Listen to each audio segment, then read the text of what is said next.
안녕하세요. 변호사 김여영입니다. 오늘은 상가건물 임대차 보호법에 대해 얘기를 나눠보려고 하는데요. 사실 소상공인 분들이 불공정 거래 관련해서 가장 많이 피해를 보는 부분이 상가건물 임대차 관련 내용입니다. 그래서 이런 피해를 줄이기 위해서 2018년 일부 내용이 개정되었는데요. 어떤 부분이 어떻게 개정되었는지 지금부터 하나하나 살펴보도록 하겠습니다. 자, 본격적인 이야기에 들어가기에 앞서 상가건물 임대차 보호법이 무엇인지 그 개념부터 짚어봐야 할 것 같은데요. 상가건물 임대차 보호법이란 부동산 업자나 건물주들의 횡포로부터 영세 임차인들의 권리를 보호하고 과도한 임대료 인상을 막기 위해 2001년 제정된 법률을 말합니다. 그렇다면 2018년에 개정된 내용이 어떤 것들인지 주요 내용 먼저 살펴보겠습니다. 먼저 상가 임차인의 계약갱신 요구권 행사 기간을 5년에서 10년으로 연장하고 상가 임차인의 권리금 회수 보호 기간을 계약 종료 3개월 전부터 종료 시에서 계약 종료 6개월 전부터 종료 시로 연장했습니다. 뿐만 아니라 권리금 보호 대상에 대규모 점포인 전통시장의 상가 임차인도 포함되었고요. 상가 임대차 분쟁조정위원회가 신설되어 많은 도움을 받을 수 있게 되었습니다. 정말 영세 임차인들에게 큰 도움이 될 것 같은데요. 하지만 아무리 법안이 개정되더라도 이를 제대로 알고 활용하지 못하면 소용이 없잖아요. 그래서 이번에 개정된 상가건물 임대차 보호법에 대해 궁금하신 내용을 질문으로 받아봤습니다. 네, 계약갱신 요구권 행사기간 연장 부분에 대해 질문을 주셨는데요. 개정법률 부칙 제2조에 따르면 이 법 시행 후 최초로 체결되거나 갱신되는 임대차부터 적용된다라고 규정하고 있습니다. 이 내용이 구체적으로 무엇인지 표를 통해서 함께 살펴보도록 하겠습니다.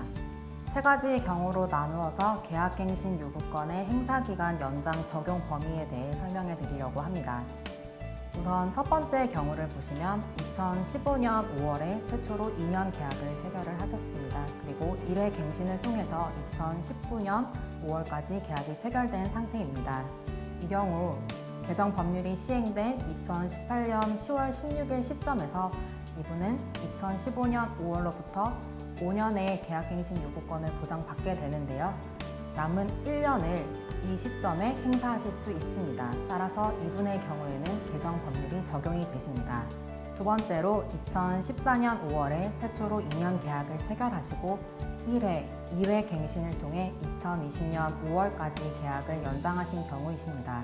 이분의 경우 개정 법률이 시행된 2018년 10월 16일 시점에서 이미 5년의 계약갱신 요구권을 모두 보장받았기 때문에 더 이상 계약갱신 요구권을 주장하실 수 없게 됩니다.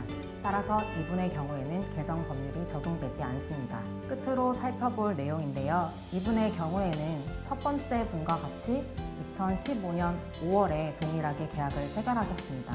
다만 이분은 최초에 5년의 계약을 한꺼번에 체결을 하셔서 2020년 5월까지 계약 기간을 보장받으셨습니다.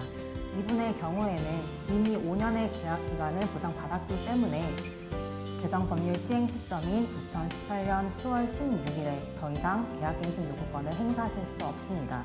따라서 이분은 첫 번째 분과 동일하게 2015년 5월에 계약을 체결하셨지만 개정 법률이 적용되지 않습니다.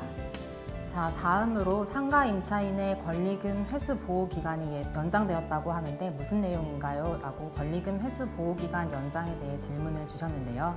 2018년 10월 16일 공포 시행되고 있는 개정 상가건물 임대차 보호법에서는 상가 임차인의 권리금 보호 기간을 현행 계약 종료 3개월 전부터 종료 시에서 계약 종료 6개월 전부터 종료 시로 연장되었습니다.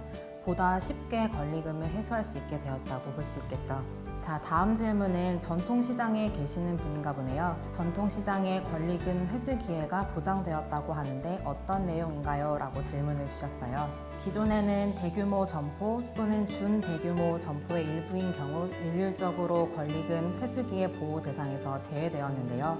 이렇다 보니 실질적으로 보호할 필요가 있는 전통시장의 임차인과 그와 유사하게 구분 소유의 형태로 매장이 분양된 대규모 점포 또는 준대규모 점포의 임차인은 권리금 회수 기회를 보장받지 못하는 문제가 있었습니다. 그런데 이번에 개정된 권리금 보호 대상에 대규모 점포인 전통시장의 상가 임차인도 포함되면서 권리 보호의 사각지대가 해소되었다고 볼 수 있겠습니다. 그리고 많은 분들이 질문 주셨던 것 중 하나인데요. 상가 건물 임대차 보호법의 연간 차임 또는 보증금의 증액 청구 한도를 하향 조정했다는데 어떤 내용인가요? 차임 또는 보증금의 증액 청구 한도를 청구 당시 차임 또는 보증금의 100분의 9, 9% 이하에서 100분의 5, 5% 이하로 인하했습니다. 제4조의 개정 규정에 따라 2018년 1월 26일 당시 존속 중인 상가 건물 임대차 계약에 대해서도 적용되는데요. 이러한 한도는 임대인이 증액할 수 있는 최대 한도를 의미하는 것입니다. 따라서 임대인이 증액을 요구할 시 100분의 5, 5% 이하의 범위 내에서 협의가 가능하다는 점 기억해 두시기 바랍니다. 오늘의 마지막 질문, 상가 건물 임대차 분쟁조정위원회에 관한 질문인데요. 주택임대차 분쟁조정위원회에 이어 상가 임대차 분쟁조정위원회도 신설된다고 하는데 언제부터 이용 가능하며 심의 조정하는 내용은 어떤 것이 있나요? 2018년 10월 16일 공포 시행되고 있는 개정 상가 건물 임대차 보호법에서는 상가 임대차 분쟁조정위원회를 신설하여 상가 임대차 관련 분쟁을 쉽고 저렴하게 해결할 수 있도록 하였는데요. 앞으로 상가 건물 임대차 분쟁조정위원회에서는 차임 또는 보증금의 증감에 관한 분쟁, 임대차 기간에 관한 분쟁, 보증금 또는 임차 상가 건물의 반환에 관한 분쟁, 임차 상가 건물의 유지, 수선, 보수에 관한 분쟁 등에 대해 조정을 하게 됩니다. 위와 같은 분쟁으로 고민 중이신 분들은 상가 건물 임대차 분쟁조정위원회를 통해서 많은 도움을 받으실 수 있을 것으로 보입니다.